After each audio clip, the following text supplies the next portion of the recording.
Hello, my friend. Good to see you. How are you? Great. So listen, today I am going to give you lots of ideas about how to practice speaking English when you are alone at home. Home Alone sounds like a film. Are you ready? Let's do it. So listen, today we're going to be looking at how to practice speaking English when you're on your own at home. It's not so easy for many people, right? Because maybe you don't have any native English speakers in your city. Maybe there are no tourists that you can go and harass. Maybe there are no groups locally where you can go chat and speak English. And maybe you're not ready to go on Skype and try to find some random English person to chat with, somebody you don't know. I mean, that can be quite hard, especially if you're a little bit shy, like me. So what I want to do today is share with you lots of ideas about how you can practice speaking when you're on your own at home alone. Right? Good. Now, if you do know me, you may be thinking, what's that strange orange block over there? That wasn't there before. True. And it's this. This is my meditating mat. Sometimes where I sit and meditate, sometimes I don't sit on the wall. I'm just tidying at the moment, so I couldn't find a place to put it. So right now it's over there. Okay, the truth about speaking is that yes, you can watch videos, you can watch films, you can listen to podcasts. All of that is great, but at some point, you need to start speaking. You can speak on your own, but also later you'll need to start interacting and practicing speaking with people. But that's not always easy to do. So right now, today, I'm going to focus on some really practical, simple activities you can do when you're on your own at home to start practicing speaking. The first technique is called speak into the mirror, and this is really useful, but it's really simple, right? It's easy, because you can do this first thing in the morning when you're brushing your teeth. Or, well, you can't speak and brush your teeth, but just before you brush your teeth, and in the evening before going to bed when you wash your face. What do you mean you don't wash your face in the evening? Why not? My mother always told me, make sure you wash your face, clean behind your ears, wash your neck, scrub your neck. Yeah, wash your face before you go to bed. It takes all the dust and pollution off your face, apparently. Anyway, that's a great time that you can do it. And this is good because the key to learning and preparing for IELTS is habit, right? If you can attach your learning to an existing habit, brushing your teeth or washing your face, then it makes it much easier. Now, I used to do this when I was learning Chinese. In the morning after brushing my teeth, I would just have a few sentences talking about what I'm going to do today in the future, right? Speaking Chinese. Today I'm going to go to the park. I need to go to the supermarket. I'm going to buy some vegetables. I'm meeting Jack at 6 o'clock. I might go to the cinema. All in the future. Brilliant. And then at the end of the day, you can talk about what you did or what you have done today. I went to the park, I played football, I went shopping. In the end, I've done a lot. It has been a good day, right?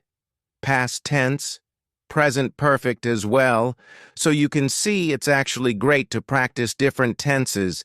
It's a bit like writing your diary at the end of the day, right? Which is also a great way to practice writing, but this is speaking in front of the mirror. It's nice. It's reflective learning in many ways. Okay, moving on. The next one I call collocation fun, right? Collocations are words that are often used together, like we talk about heavy rain. Heavy rain in English. We don't say big rain. Today there's big rain, number. There is heavy rain. So these are collocations. Collocation fun is where we're going to practice speaking using a very common teaching method, really based on the task-based approach to teaching. It's based on prepare, practice, present. So we'll be preparing the words, the collocations, practicing sentences, and then presenting a whole talk. Now, the reason I suggest doing this in front of the mirror is that actually, there are great benefits to talking to a mirror. First of all, mirrors don't answer back, like young children or wives. But apart from that, when you're speaking in the mirror, you can look at your mouth and see the kind of movements that you're making, which is great. It's useful for pronunciation. You can also check your body language. You may be surprised to see that you speak like that without ever moving your arm, or that you suddenly realize, I'm doing this all the time. That's fine, but being aware of your body language can be quite good.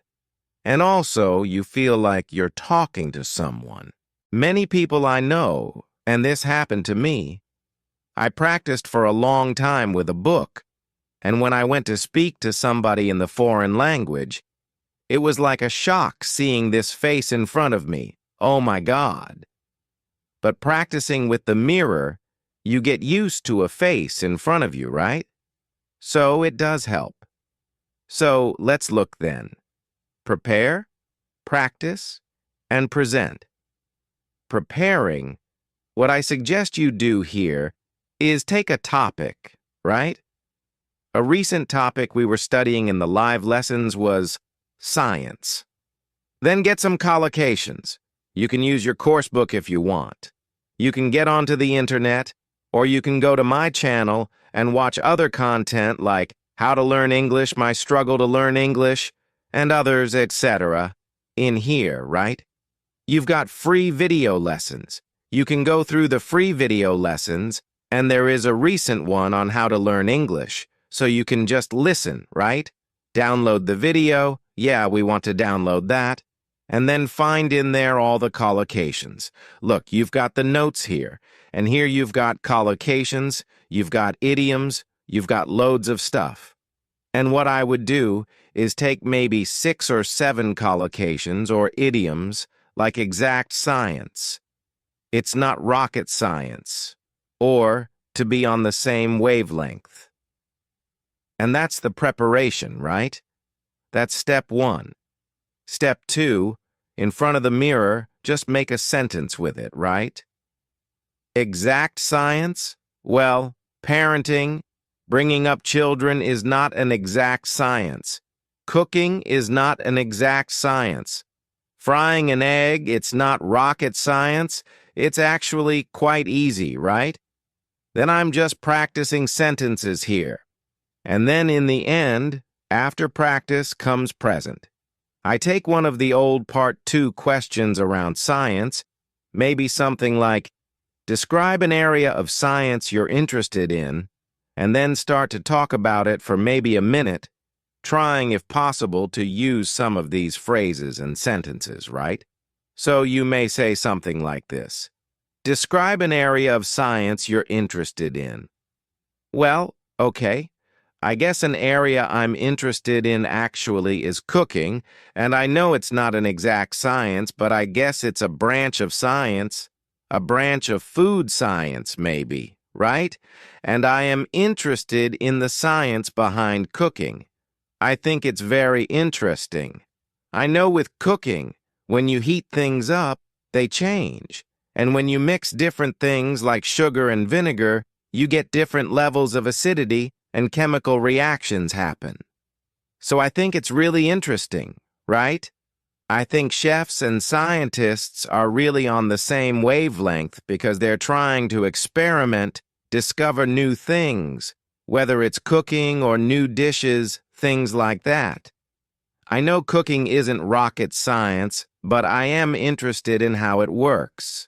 So yes, although it's not a hard science, I think it's an interesting area of science for me. So you can see what I'm doing here is not giving a perfect Part 2 answer. I'm just trying to activate and practice some of these expressions that I've been learning, and that's it really. So that's it. It's great because preparing the collocations, practicing the sentences, and then presenting a talk is a really tried and tested method. Do it in front of the mirror. It's great. You get everything. You get the contact with somebody, you, but you can see yourself. You can monitor yourself. It's really, really effective. Collocation fun. Great. I want to go and do it. It sounds like so much fun. I'm going to do it again right now. I'll be back in a moment. Next up, practice with short audios. Now, I am a big fan of extensive listening, right? Listening to podcasts and films, that's great. But when it comes to speaking, I think short audios are much better. They are bite-sized chunks, they're easy to use, and your concentration is shorter for shorter periods of time. You can work with, for example, recorded IELTS sample answers. There are many websites that have those, not written. It must be recorded, right? You want to listen and then speak. There's a tool that I've talked about in the past to many of the students here. It's called LingQ, and I like it because it's full of short audios that you can use to help start speaking, and it's free. I mean, there is a paid version, but you can get lots of stuff for free, which is great here. So let me show you first of all how that might work. So this is LingQ. Okay? I'm not going to explain how it works. You can find that out once you sign up for free. But basically, there's a library. You choose your level here. So let's say I'm going to go intermediate, and you can choose down here different audios to listen to. I've got one of my previous lessons here about sport that I will open up. And let me just show you briefly how it works. We'll just focus on the bit on the left. Okay? Okay? Let's try. Hello, Steph. Hello, Steve. Nice to see you again. Nice to see you again. So what I want you to focus on first is, as you listen to the sentence, pick out the stressed words. Nice to see you. Nice see you. Like to chat a bit about your interest in sports. Chat interest sports. So I'm just repeating the stressed words. Chat interest sports. Sure, you lived in Japan for quite a few years, I think. Lived Japan years, I think, right? About 9 years. 9 years. Okay, so you can see I'm just doing the word stress, and also you can pick out chunks or phrases that you like or that sound interesting. Years, and I think you lived in different cities. That's right. I lived in Sendai for 4 years, which is a little bit north of Tokyo, a little bit north, a little bit north. That's interesting, which is a little bit north, right? Not in the north, not located in the north, but a little bit north of nice Tokyo for 4 years, and then 1 year down south in Shikoku. Down south. Interesting. Not in the south, but down south. Okay. And did you play any sports when you were in Japan? A little bit, a little bit. I love that. A little bit played a little bit of soccer. I played a little bit of soccer. A little bit of soccer, isn't that great? So you can see I'm picking out either the stressed words or little phrases or chunks that I like, and this is really helping us listen and prepare for speaking. Next, what you'll do after you've finished if you want, you can check the tape script as you listen again. That's fine. But at the end, what I would like you to try and do is repeat the audio or the lesson, giving a summary. So repeating it with your words, not reading, not listening, in fact. You can just close that and focus on your own words, right? Oops. And then after you've done that and a bit of practice, you could try to retell the lesson or the story and record yourself. If you're not sure, you can use your phone. There are mobile apps to record your voice. There's Vocaroo, which is also a very simple online voice recorder. And recording yourself is great because it puts pressure on you. And that, my friend, is good. Also, you can then, once you've listened back, go and compare your recording to the original lesson or story with the tape script and see if it's different. Did you make a mistake? Instead of saying a little bit of football, did you say a little bit football? Or did you use different collocations, right? Instead of individualized sports, did you say personal sports or something different? That noticing again puts pressure on you, which is great, and it also helps you notice language. Noticing language is a kind of feedback, which is essential to improve. So that's it. Practice with short audios, right? The next one is really fun, and it's about imitating your favorite English-speaking actor or actress. Okay, so here, when you watch a film in English, take some of the actors that you really like and pretend to be them, right? You're copying their body language, their gestures, their facial expressions, their accent, their voice, their words.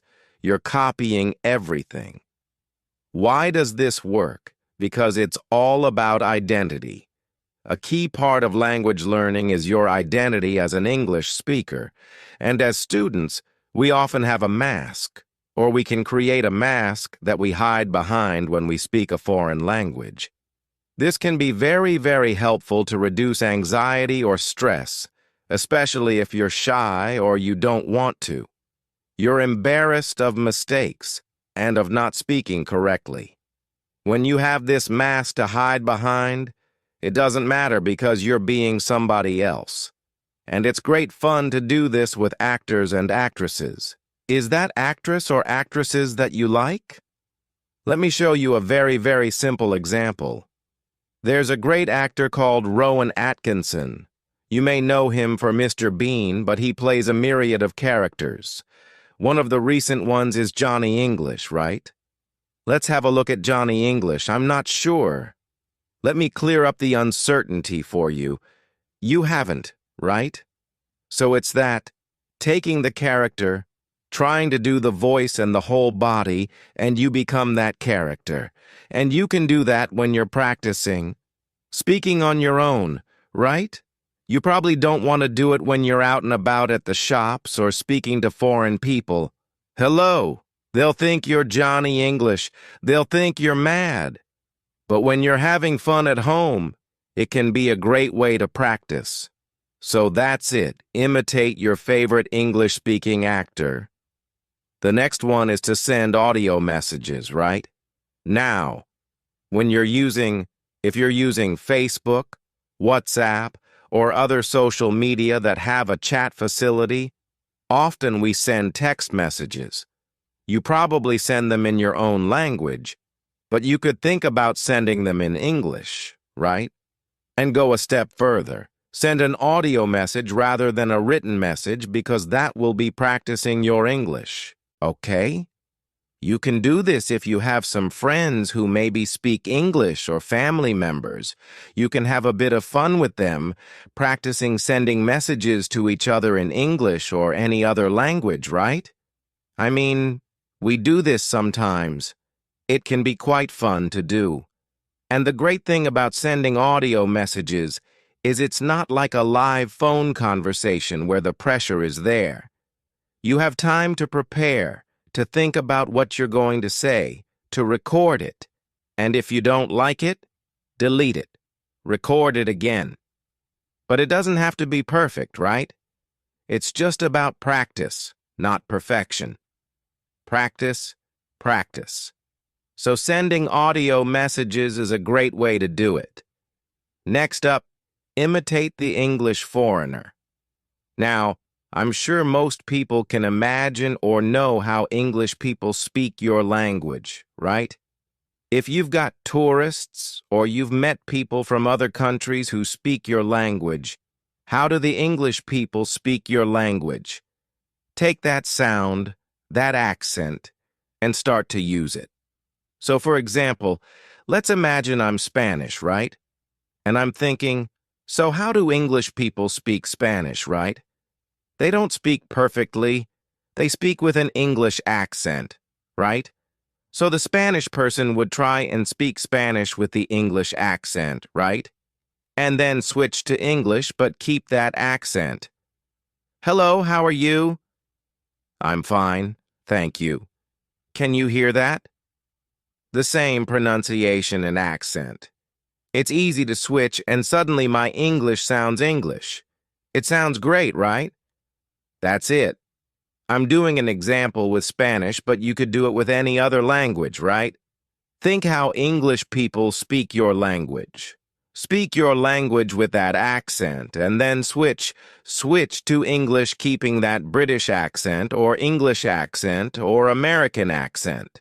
It really can be quite useful and fun to boot. Great. Now, the next idea is shadowing. Of course, a shadow, right? If the sun is shining down on the floor behind you, you have a shape the same as you, right? Dark. That's your shadow. The sun leaves a shadow, you leave a shadow. And to shadow someone is to follow somebody. So if I shadow you, it means I'm following you. Sometimes detectives will shadow suspicious people, right? Now, in language, when we shadow somebody, it can be just to repeat them, but you're very close behind them, right? Remember, wherever you go, your shadow follows very closely. So here, the thing to do is to find a short audio and to listen for maybe a minute, and then repeat almost on top of the voice, but maybe a fraction of a second behind them. So you're just behind them, but you're really following them very closely. Do not wait for the sentence to finish and then repeat. This is different. This is being really close behind them, and it forces you to pick up on word stress and intonation. And if you focus on those two things, it really can help build up that speaking skill, word stress, and intonation. Let me kind of demonstrate. So we've taken from QPS or QIPS a little audio. First of all, I recommend you listen to the minute completely so you've got an idea of what it's about, and I've already done that because I'm well prepared. And then the second time you listen and shadow. Let me show you how close we are behind it. I'm going to use my phone so you can hear properly. So, Jeremy, let's get into it. Talk about how to talk about pots, how to talk about movies and music, and the kind of artwork that enriches our lives. This topic was suggested to us by one of our listeners, and she sends us email, which I will read for everybody now. It says, "Okay, I think you get the idea, right? So it's different from wait, listen, and repeat. It's shadowing, following closely. At first it's very hard, but the more you do it, the more you'll be noticing word stress, intonation, even accent. I noticed I was picking up a Canadian accent about it's all about, right? That is shadowing. Let's move on. So we've had shadowing, right? Now we're going to look at responding. What is responding? Well, put very simply, responding is you hear a question, you get an idea, you give an answer. You respond. The biggest problem students have is that they practice. They take a question, they know the question, they've prepared it, and they practice giving answers. Right? What happens in the exam? Well, surprise. In part 3, you get strange questions you weren't ready for. What do you think of globalization? And what do you do? First of all, have something to say about globalization, right? Make sure you've done a bit of research on the topics. Get some ideas. If you don't know, you can always say, "Oh, I haven't thought about that. Let me see," right? Use a time filler to gain time. Let me see. Use a time filler to gain time. But the most important thing is that in your practice, as well as looking at these topics, you need to practice responding.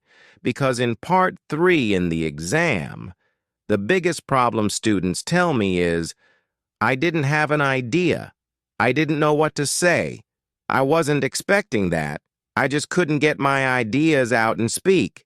So you need to practice responding where you hear a question, you've got no idea what it is, you get an idea quickly, and you answer, right? It's a bit of pressure, but as I mentioned before, a bit of pressure is good in your practice. Now, you can do this if you have a speaking partner really effectively, right? So what you do is one of you says, "I'm going to bring into our next session 5 questions," and you don't know what they are. The other person does the same. You come into your session, and you ask each other these surprise questions. It's a shock at first, but it's like anything. It's like going down to the gym. You just practice this, and you build up the skill. If you haven't got a speaking partner, you can do a bit of practice on my YouTube channel, right? If you know my YouTube channel, English Spoken Stories, hidden away in the playlists. Go on the playlists. There's lots here that you've probably never seen, and at the very bottom, you'll see 2 episodes which are very useful for you, right? And then the next question.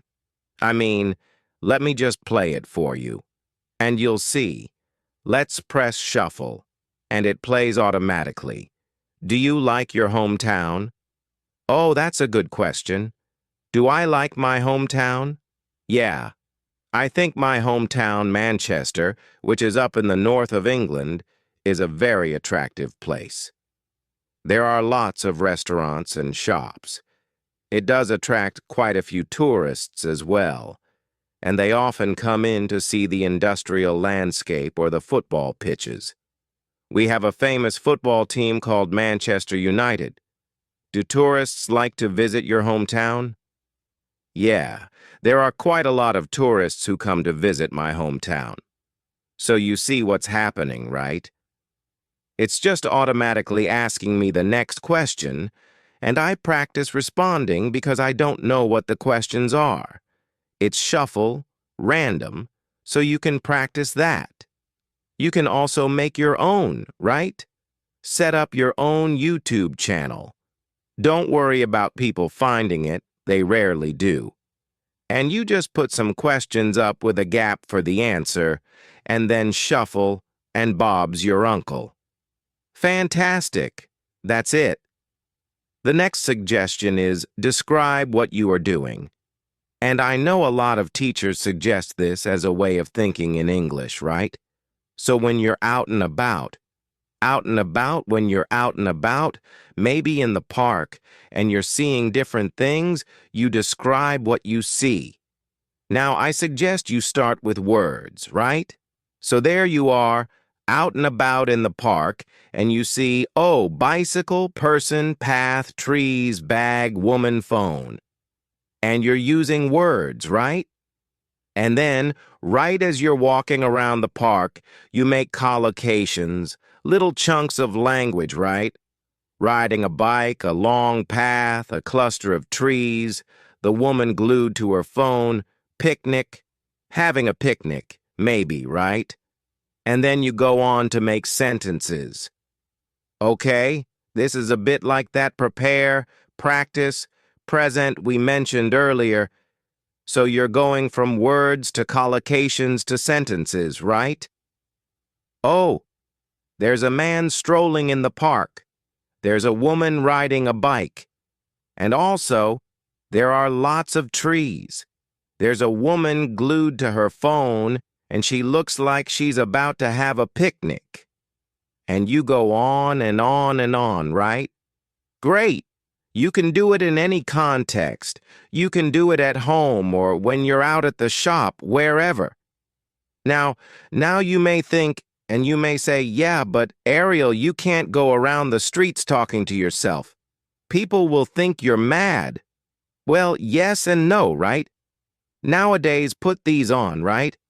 Nowadays, people walk around and they're on the phone and like, hello? Yeah, John? Yeah, I'm in the park, actually. Yeah, it's lovely. There's a man strolling over there. There's a woman riding a bicycle. Yeah, I'm good. How are you? Right? That's perfectly normal to be talking to yourself in the streets, right? And if you're not comfortable with that, you can pretend that you're Johnny English, right? Pretend you're a spy. Hello? Yes, there's a man walking along a path. There's a woman riding a bicycle, and I think there's a woman glued to her phone. And she's about to have a picnic. Call in the police. Get Johnny English. Pretend to be a spy. I don't know. It's very, very normal. But the key, speak out and go from words to collocations to sentences. Great practice. You can do it at home as well. I mean, I'm talking about getting some fresh air. Nowadays, that's not so easy, right?